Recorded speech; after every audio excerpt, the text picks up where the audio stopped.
La participation des Congolais de l'étranger au prochain scrutin prévu le 23 décembre 2018 est hypothétique. Leur effectif et situation géographique, mais aussi le budget y afférent, un ensemble de paramètres qui compliquent la prévision faite par la Commission électorale nationale indépendante, celle d'enrôler 7 à 8 millions de Congolais qui gardent encore leur nationalité afin de participer à l'élection présidentielle. Moi, j'ai mis en place une commission il y a 3 semaines. Pour l'instant, les scénarios qui m'ont été proposés, c'est des scénarios qui vont dans le sens du non.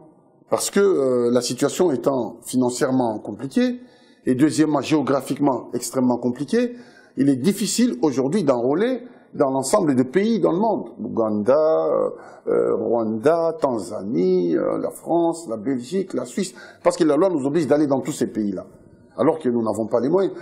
C'est donc une majeure partie de l'électorat qui sera contrainte de rester hors de ce processus. Dispersés à travers le monde, leur enrôlement est un processus coûteux dans un contexte où le gouvernement congolais a décidé de financer seul le processus électoral. Cependant, on ne peut donc pas bloquer la machine qui est déjà en marche, estime le ministre en charge des Congolais de l'étranger.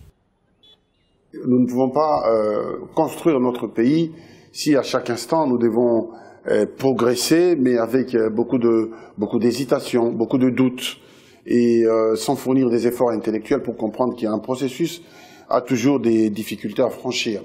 Et tant qu'il y a des difficultés, on peut toujours chercher également des moyens pour les contourner et aller de l'avant. Moi, je pense que nous sommes pour ceux qui veulent aller de l'avant. Face à la complexité de la situation, le gouvernement compte saisir la Chambre basse du Parlement pour un projet de loi statuant sur la question. À noter que la diaspora congolaise a toujours joué un rôle important pour le pays. Son investissement financier est estimé à plus de 9 milliards de dollars l'an, généralement sous forme d'aide aux familles.